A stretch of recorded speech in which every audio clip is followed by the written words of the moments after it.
Hey everyone, Heron here from Heron Fox Farm, and I'm out here in the orchard again. Let's see, today is May 19th, and it's about 12:10 in the afternoon, and it's about 85 degrees out here.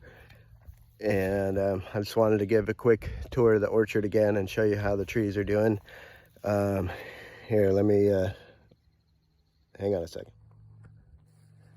Okay, so you can see in May now the grass is really tall, and it's over knee high here.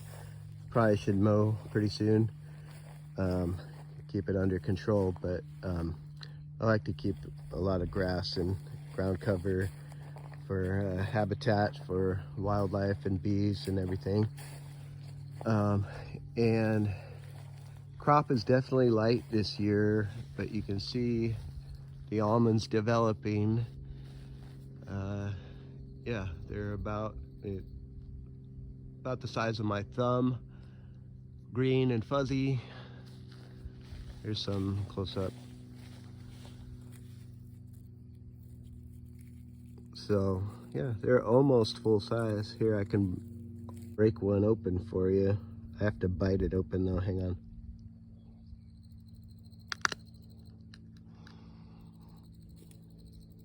All right, see that this green part around the outside is called the hull, and it's kind of like almost like a peach skin.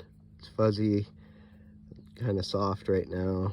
And then this is the almond seed inside. It's the actual nut. And then right now is the season where they call them green almonds, and well, because they're light green color, but they're a delicacy in parts of the Middle East, like Persia. And so right now inside is like jelly when you open it up, and it's this most refreshing kind of juicy gel that you eat the whole thing, and they're delicious. So I get quite a few requests from mostly Middle Eastern people looking for green almonds, and they want to buy them from me.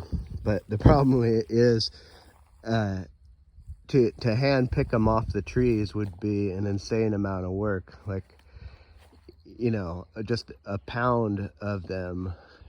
And then to ship them would be extremely expensive because of their bulk. Like a pound of the green almonds would be a large amount, and it would be heavy and just bulky for shipping. So it's just not economical for me to sell them that way, unfortunately. I would love to support people's interest in gourmet almonds, but it's just not feasible for me to do that and to be worth my time, and be worth it for the customer to pay that much money for a small amount.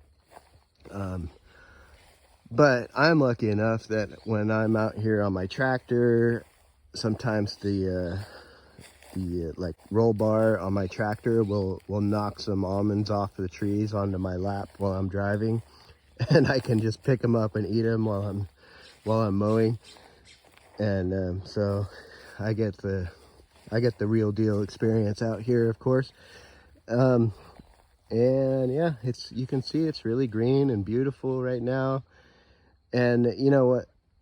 One thing I wanted to mention was, on my way here, I drove by a lot of orchards nearby, and the ground is just bare. There's nothing growing underneath the trees.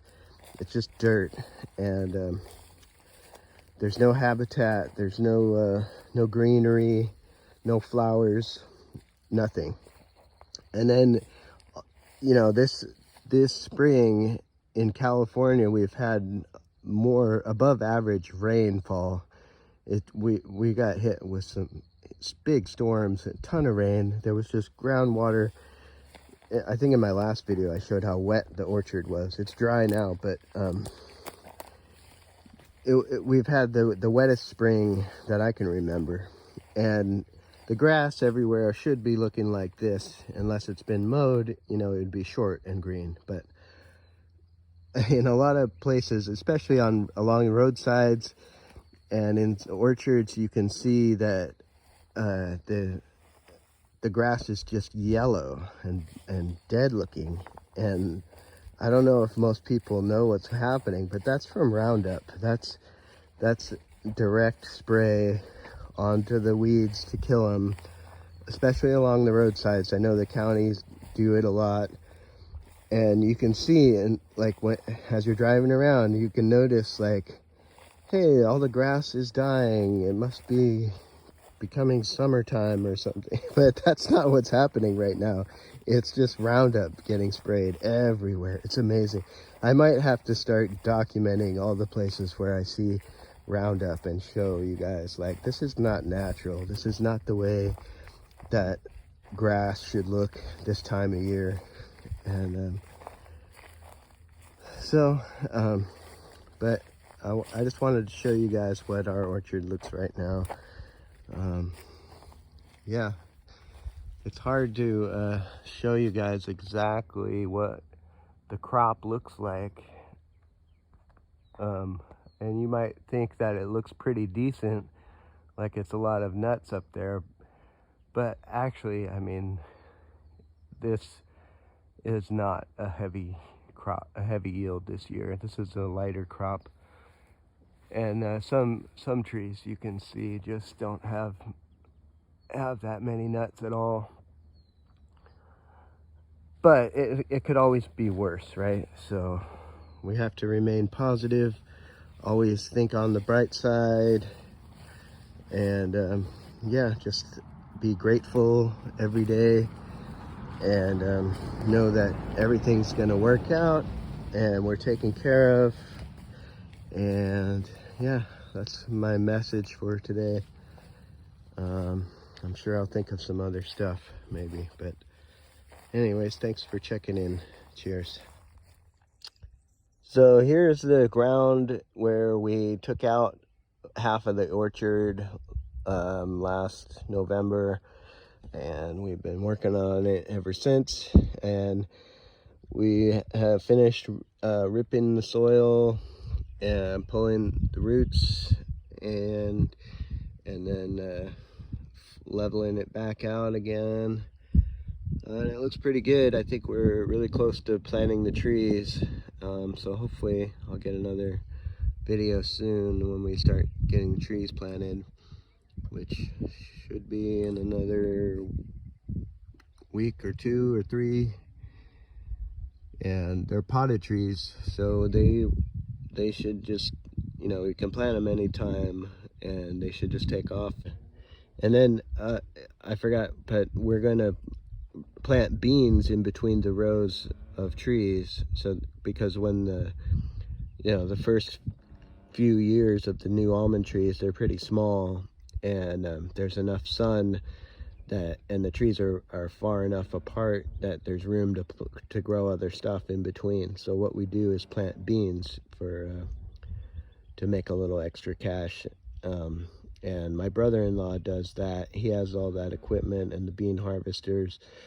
So I basically contract with him to plant the beans and grow them, and then I get a portion of the proceeds, and that will help offset some of my costs for replanting. But honestly, I'm really feeling the toll of the economy right now. I feel like our sales are down.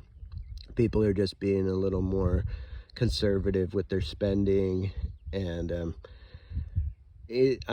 my expenses are up. They were up last year in 2022, and then this year 2023 it's even worse. And so sales are down, expenses are up, production is down because we've taken out half of the orchard, and then the trees that we kept over there, they got hit with heavy storms during the bloom, and the bees just couldn't pollinate as much as they should have been able to. So you know, we're surviving, we're getting by, we'll never give up farming. And I really appreciate all my customers and who support us.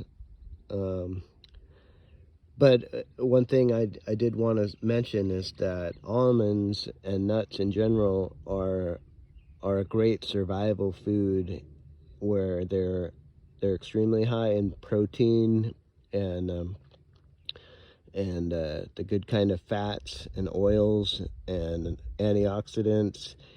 But they really store well, especially if you have a freezer space or a nice cold dark place to store nuts. You can keep them oftentimes for over a year. They'll stay great, and they're packed with nutrients and protein, and it's in my opinion one of the best survival foods. And actually in 2020, when the pandemic first was announced officially, we had a flood of sales come in for people who just wanted to stockpile nuts, keep on hand, and that was really good. Um, and I know now the economy is suffering. People are feeling the crunch on their pocketbooks. But are uh, if you're looking to store some high quality nutrient dense food long term to keep on hand for emergencies, or apocalypse or whatever, then go to my website and stockpile some nuts. That's my recommendation for you. And that'll help us out a lot too. Anyways, stay positive, people. Much love.